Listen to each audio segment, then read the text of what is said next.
Karena ya Gus Miftah, kawan itu ada banyak jenisnya. Ya, sampai dalam bahasa Inggris itu ada dikatakan a friend in need is a friend indeed. Kawan sejati adalah kawan di saat susah.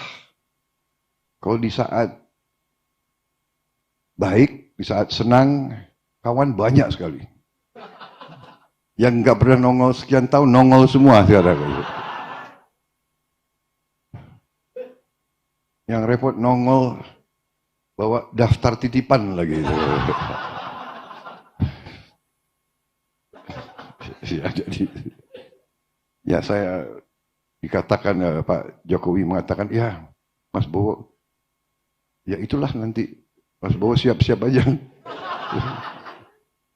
Apalagi masa pengalihan ini kan cukup lama, 7 bulan. Tiap hari ada yang minta ketemu, ujungnya juga Download Tribun X sekarang, menghadirkan lokal menjadi Indonesia.